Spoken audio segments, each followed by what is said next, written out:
I'm talking today to Susannah Chalmers. Hi, Susannah. How are you? Hi, Julie. I'm fine, thank you. Good, good. And how's Arran? Yeah, Aaron's very good. Yeah, he's been quite well behaved today, which is amazing because apart from being brilliant, he's also incredibly naughty. I like a naughty dog, though. I like a So dog do with I. opinions. So do I. Yes. Yes. It's who wants easy and boring? I like a dog that you've got kind of thing. Yes, you certainly know you've got Aaron. He makes his Yes. presence very, very clearly known. Now, is it still the case? Because the last time I interviewed you, you couldn't wear a hairband in your hair if Arran was Still the around. case. Still the case. It drives me insane because it doesn't matter where I am. I thought at one time it was just something that he did on an evening, as for a bit of fun. Yeah. But literally, if I'm at a show and he manages to get onto the seat next to me, he'll jump up my back and pull it out. Oh, I love him. I love him. I can't wait to meet him. I So love the sound of naughty. him. Yeah. But you see, I think sometimes it's that naughtiness that is the spark of something really special. And I've seen it in children, Definitely. and I think it's true with dogs that Definitely. sort of that energy or creativity or whatever it is that makes them veer away from what we sometimes want them to do, gives them that spark. And Aaron's certainly got that. I mean, he is brilliant at agility, isn't he? He's phenomenal. I mean, to be honest, he's phenomenal at whatever he does. Um, Showing, yeah, he was great until he found it so boring that it just didn't light his fire anymore. He's acted, of course. We're waiting for this series for the BBC to be launched, which should be sort of any time soon. Um, he's done so many different things. Obviously, trick training. He's done some parkour. He's done agility, obedience. He's done all his good citizen, and he's quite incredible because you show him something and think, well, that'll be my training plan for the week. And literally within half an hour, I'm thinking, well, that's that box ticked. I have to move on to something else. He picks up things very, very quickly. Yeah, yeah. Now, obviously, with all these achievements and this cleverness, we're talking about a sort of a border collie that's 3 or 4 years old, surely, aren't we? No, this is a Papillon. I love it. It's a A Papillon. butterfly dog. Yes. Apparently a sort of dainty lap dog. Well, for a start, that's where the mold sort of broke with Arran, because he grew to enormous proportions. He's well over height for his breed. Yeah. He's well over weight for his breed. Me too. And for agility, he's just scraped into the sort of the small height measurement, Yeah. which is, I don't know of any of the Papillons that are the size of Arran. He's a monster, which gives him a huge advantage Yes. because with his weight ratio, he can tip the seesaw far easier than a very, very light dog. He's very worky. I've never had a border collie, but he's made me want a border collie because he's just like he just relishes any work. Yes. Whatever you want to do with him, he's always ready to go and do it. Yeah. Yeah. I think It's he's a bit like Bruce Lee. I don't think he sleeps at night. I really don't know when he has time to do that because he's always on the go.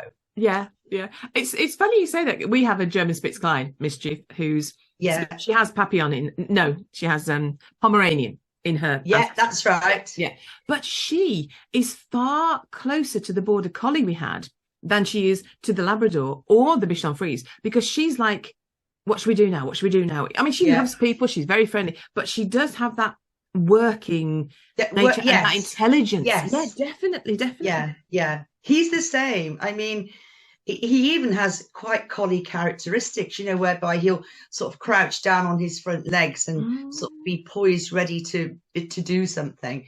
Of course, we haven't got any sheep here, so I've not seen if he's got any talent in that department. But yes, I love that intelligence level. I must admit that for me is the greatest thing with any dog. I mean, they're all lovely in their own ways, but the intelligence that you can train a dog to understand left and right, to stop, start.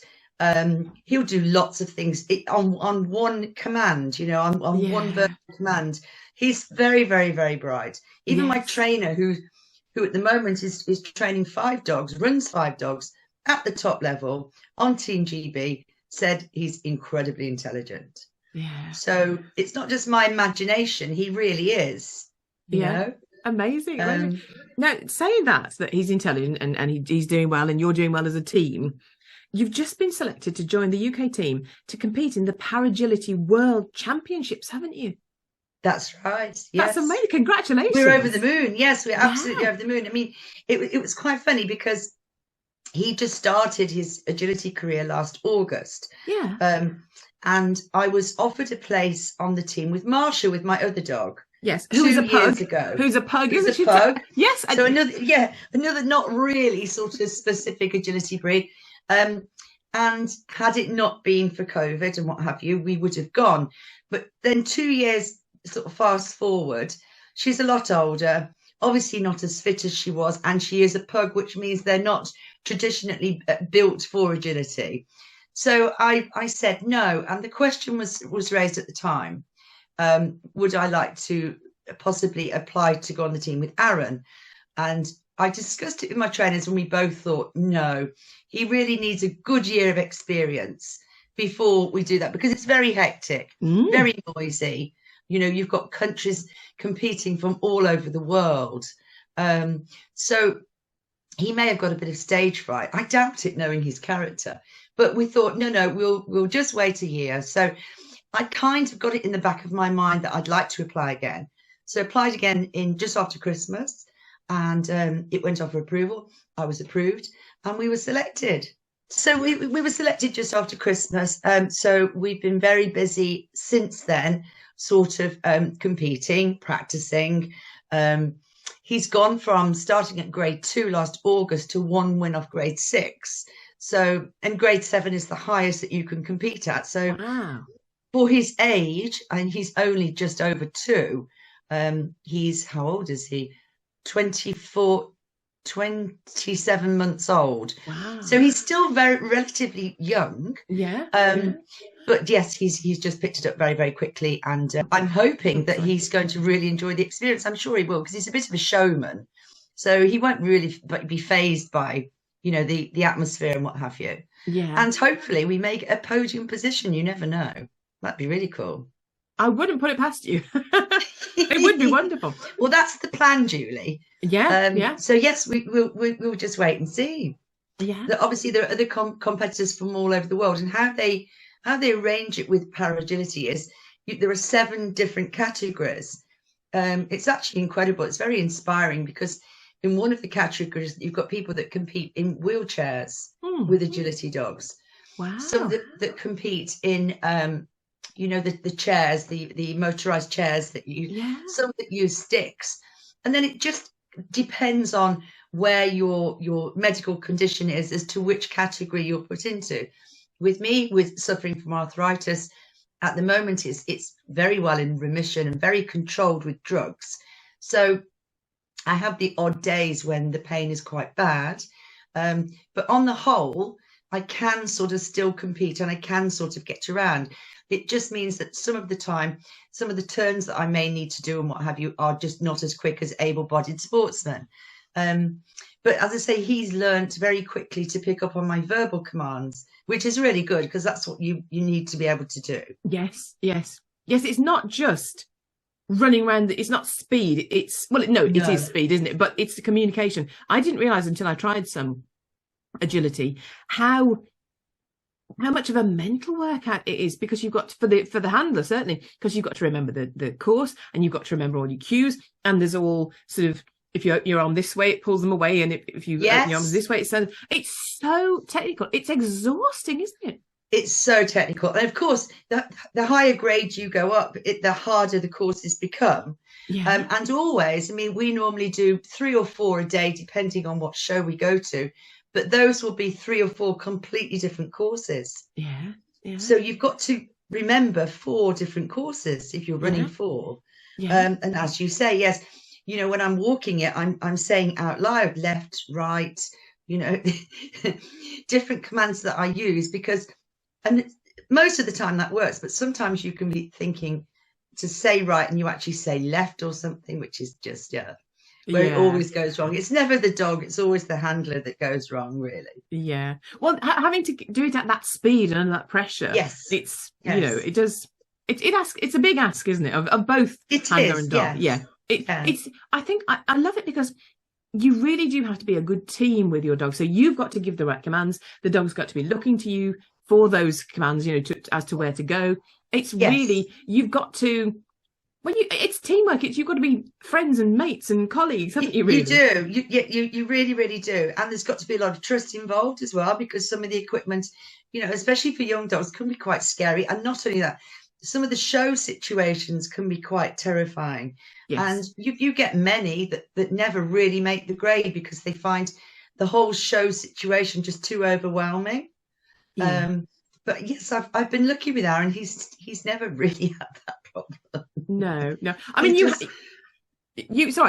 have been lucky with him. You're right. You can only work with what you've got. But to be fair, you've given him a really good grounding, haven't you? You've taken him to shows, made sure he's comfortable. You've put the work in. I put the work in, and with his showing career, there was method in that madness, because once again, it wouldn't be my favourite. I'm going to say sport. It's not a sport, is it? It wouldn't be my favourite dog activity at all. But the reason I did it, and I did it at 6 months and 1 day when he was able to compete, was to take him to the big championship shows, to get him used to them from a very early age, to being in a busy environment with lots of other dogs. And that's what we did. And that grounding, I believe, really sort of concreted the fact that he's got nothing to worry about, because his only issue when he was young, up until he was about 1, was he was terribly car sick. Oh, bless him. So it made it not particularly pleasant going anywhere. But in his sort of true character, the one day I think he just decided, that's it, I've had enough of that. And seemed to sort it out, because I've got all sorts of different potions to try. Yeah. But we didn't go down that route. Arran sort of fixed the issue himself. Oh, bless him. Yeah, sounds like him. I've had enough of this. Yeah. But I mean, again, in the showing world, he shouldn't have done well. He's too big, isn't he? Correct. And yet again, he triumphed. He did. But you know what? The more I sort of went into showing, the more I sort of figured out how things work. And a good friend of mine who's got prolific, many champions, who breeds Papillons, said to me, yes, he is too big, but he's incredibly well bred and he's beautifully put together. And I think there are sort of leniencies that they will sort of allow in the show ring. And so, for example, you'll get Papillons that maybe Arran would place above, that maybe the correct size, but have got varying different to the problems, undershot jaws, or sort of not particularly straight legs, or their tail set isn't quite right, or the coat is not good enough. So he would score points, I think, for the other things, which, apart from the fact that he is too big, he is perfect in every way. Yeah. Perfectly imperfect. I know what you mean, exactly. Because when I showed Buddy, it was only for fun and something to write about, but he was like perfect, but too small. So we had the opposite problem. Oh, so you had the opposite. Yes, yeah, I know. You can't get it right, but I mean, it was. No, you can't. But luckily, I mean, in a way, I'm quite glad that did happen, because I could see, as he sort of from 1 year old onwards, how it really wasn't sort of floating his boat. And I'm glad that he decided himself, well, we're not going to do this forever, and we didn't, because of the reason that he's too big. But it's in a way, it's quite good that I don't have to keep doing that with him now. We did cross for this year just gone, and he was placed, and that was it. That's all I wanted to achieve with him. Yeah. So we're done with that now. Yeah. There'll be no more showing at Crufts now. I might go shopping next year for a change, because I've never done that yet. Oh, you must, yeah. You've never done that yet. Yeah. It's interesting just wandering around, and you get to meet so many dogs as well. Well, you know that, don't you? That's right, yes. Yeah. We might sort of maybe help out on Discover Dogs or something like that, which would be quite good, because hopefully by that time he'll be even more accomplished than he is now. Yeah. So it would be good to be able to speak to people and maybe inspire them as to, how well he's done. Yeah, you'll need minders by then. He'll be that famous. But I mean, it is amazing, because you're going to go and compete in, it's August, isn't it, in the Netherlands? Hellendoorn in the Netherlands, yes. Yep, great. And you'll be competing against teams from Italy, Austria, Belgium, Czech Republic, Finland, France, Germany, Hungary, the Netherlands, Spain and Switzerland. So, I mean, my goodness, I mean, the creme de la creme will be there, won't they? Oh, apparently it's an unmissable sort of experience. It's an incredible experience. I mean, it's ran a bit like the Olympics. We leave here on the Tuesday, and we arrive there late Tuesday afternoon. It's not that far, which is good. Wednesday is vet day and practice day.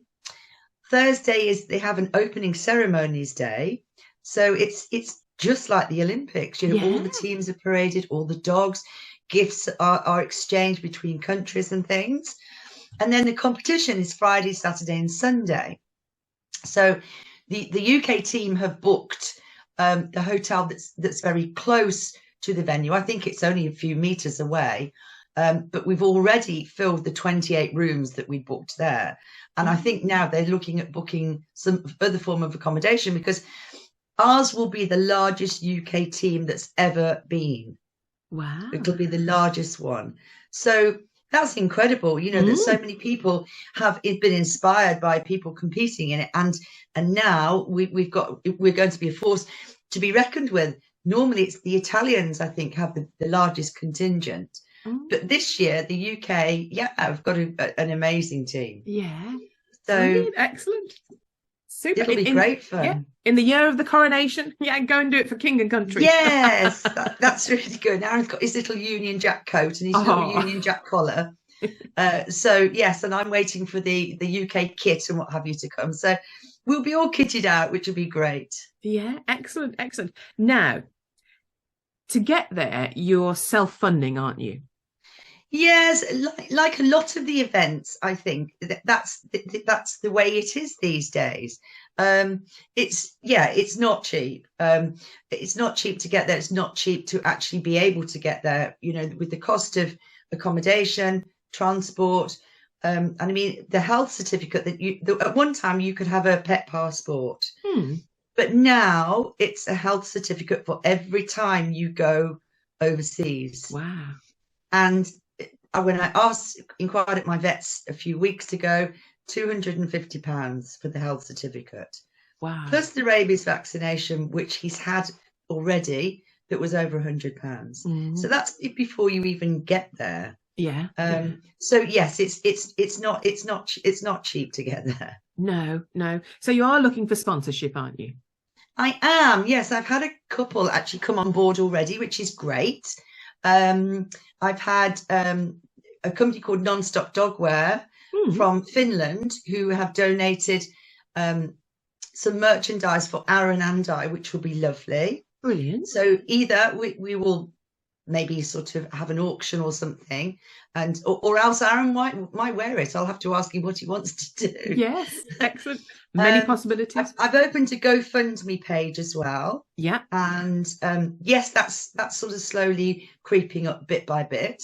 Yeah. Tried to raise about £1,000 really, but at this stage, any help would be great. Yes, yeah. We'll put the link in, and as you say, every little helps. So any contribution would help, wouldn't it? And see you go there. Yeah. I mean, it'd be lovely, and I think I love the story because you're not just doing an activity whether the dog likes it or not. You've let Arran, find his forte. He loves it.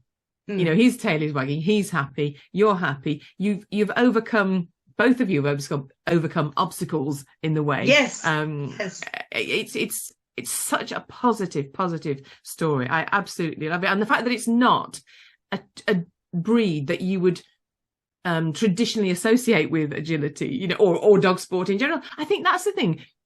Another thing that, I mean, we've had a Bichon Frise. This is the second one, Julie, that I've had that you don't really associate. Exactly. But I love it because I was going to say, we've had a Bichon Frise who, a fluffy little dog, often, and they're boofed up in the show world. And now we've got Mischief, who's a German Spitzklein.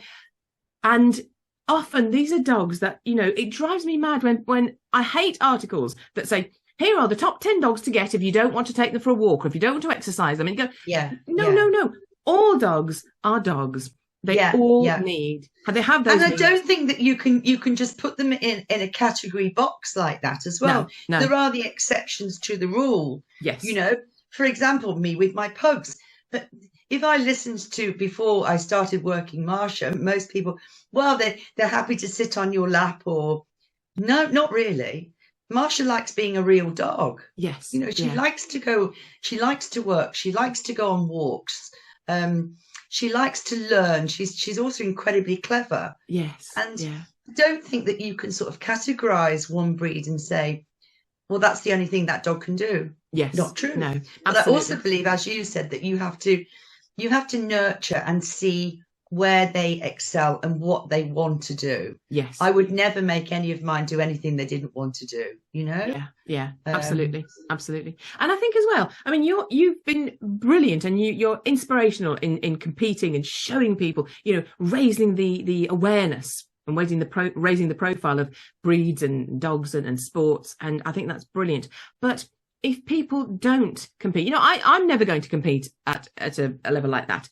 But and we all must find our own path. But for me, I always thought competing gives me one chance to fail. That was my experience. You're winning, but training. Yeah, but I get that. You know, training gives you many chances to win, to get there, to get it right. And it's for me, it's all about what you've got, that relationship with your dog. Yeah, I think, you know, I mean, historically, I've got a horsey background, and I trained and rode for years and what have you. So I've always had that kind of thing whereby I was never a happy hacker. You know, I don't like just particularly poddling around. Yeah. I am very goal driven, I think, in anything that I've done.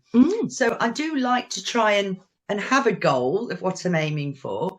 But as I say, with the dogs, it's been very much whether they wanted to do that or not. Yes. And I think you have to just wait and see.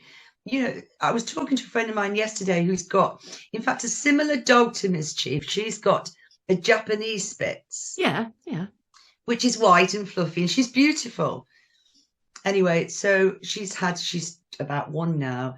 Wanted to do agility with her, but just found out that she's got luxating patella. So that probably is not a good idea. And she's absolutely gutted. And I said to her, you know what?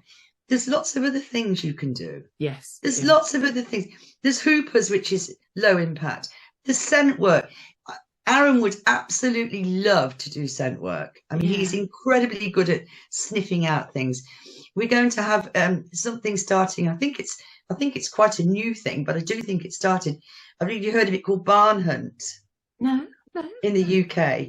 It's basically like a big straw barn and what have you, and they hide these sort of little traps and fluffy toys and what have you, and the dogs have to find them out. I mean, they go mad for it. I bet. You know? Oh, that sounds delightful, and I really like that. Yeah. There's man trailing. That's another thing that a lot of people do. Is man trailing. There's scent work. There's hoopers. Don't forget parkour. Tell us about parkour. Parkour, maybe. I mean, Marsha and I did quite extreme parkour, but there are not too sort of impacting on the dog.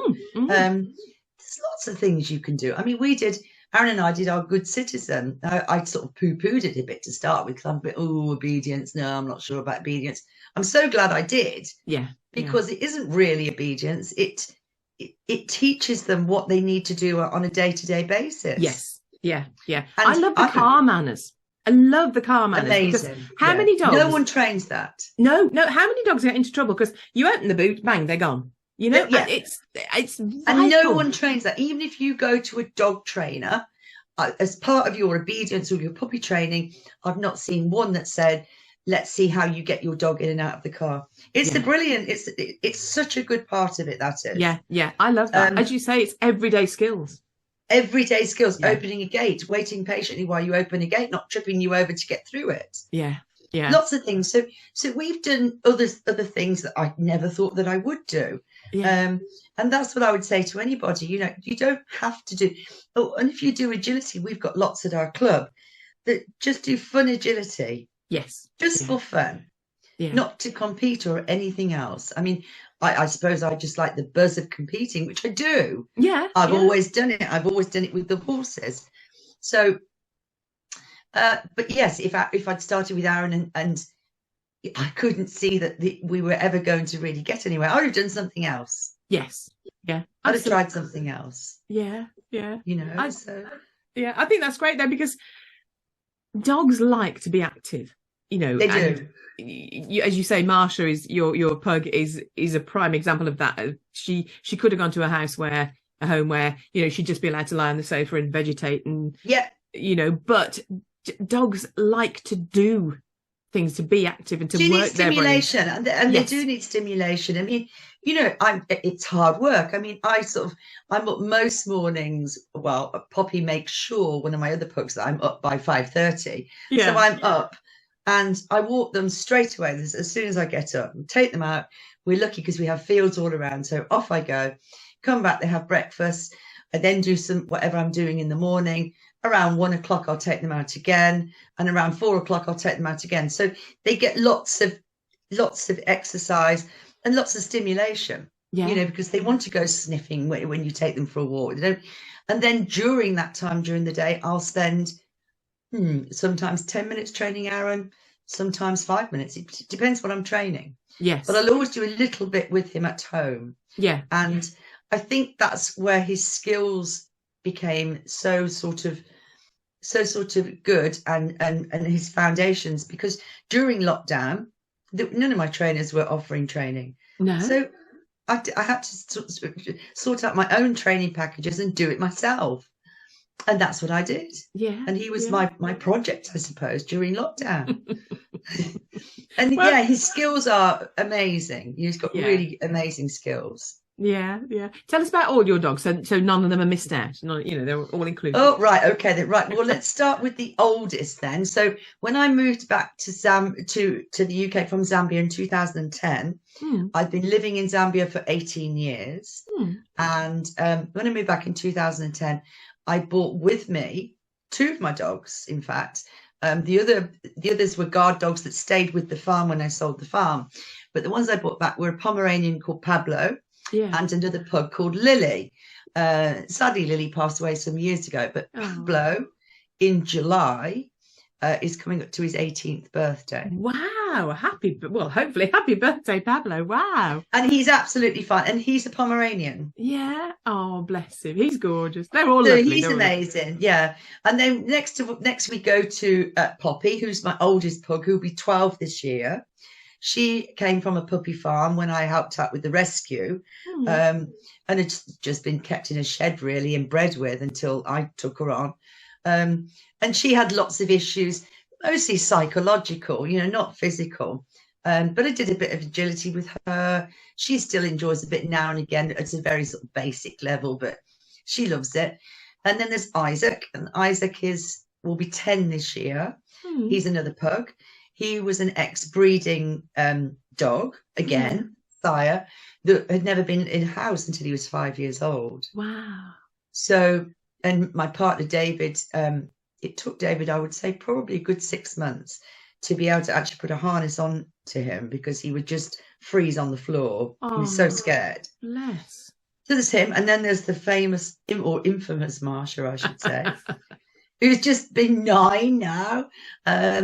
And I had Marsha when she was just over a year old, and owned by a lovely family, but that really had 4 children, couldn't cope with her because she is pretty full on. Yes. Once again, she came into rescue and I took her on from the rescue and did lots with her. And then we've got Arran. And I think because Marsha had been so incredible, I couldn't even think about getting another pug after Marsha, which is a strange thing. I know what you mean. Did you feel a bit like that after Buddy? Yeah, I could. I certainly couldn't have another black Labrador. No, I'd have to have a different colour. But yes, I think that was them, and that was her time. And so I thought, I looked around and I spoke to my trainer and what dogs to go for, and so I thought, let me have a look. She's a little Papillon, it's like a little collie, really. So I thought, okay. And I read up a lot about them. I went to some breed shows and I had a look at them and liked them, but felt that they were slightly a bit too dainty and a bit fragile for what I wanted. And then Arran came along, who wasn't any of those. So, but he came to me when he was 5 months old, because the breeder, he was bred in Scotland and then went down to a friend of mine who's also a breeder, who was going to have him as their next stud dog to bring in a new line, but he grew too big. Yeah. So, and I knew him. Him. You loved him, didn't you, from the start? From the start, I just knew he was so funny. Even now, there isn't a day goes by when I don't laugh at him. He's hilarious. He's an absolute clown. And yes, so from the get-go, I was, Arran's the one. I went, no, you can't have Arran. And then the one day, she rang me and said, if you can come over and we'll measure him, I might have something up my sleeve. So went and measured him, told her, and she went, would you like him? Oh, yes, of course. And the rest is history. And the rest is history. But once again, with Arran, I've been looking probably for the last 6 months now to get another Papillon. And I've seen several. And I even had one here for 2 days. And once again, I don't think they compare to him in any way. I think he is quite a one-off, to be honest. Yeah. Wow. Not only in his appearance, in his characteristics, in his personality, he's quite different. And so I've been a bit like, no. So I'm not going down that route now. No. And maybe Arran is still entire. So maybe in a couple of years' time, if I found a suitable wife for him, I could possibly have a litter and maybe have a puppy from the litter from Arran, because I mean, with Arran's line, he was the very last of his father. There are no more, so his line would stop with him. Oh wow! So yeah, it might be quite nice for him to have a son. Son of Arran, sometime in the future. Oh yes, yeah. Well, who knows what he's going to go on to do then? He found a dynasty. Who knows? Yes. I mean, at the moment, thankfully, I haven't neutered him because Arran prefers to eat a carrot or play with his toy than be interested in any of the dogs. Yeah. He's totally not interested. Oh, bless him. Yeah. He's a charmer. Well, listen, the best of luck. I hope you do brilliantly well. And give Arran a hug from me. I will do.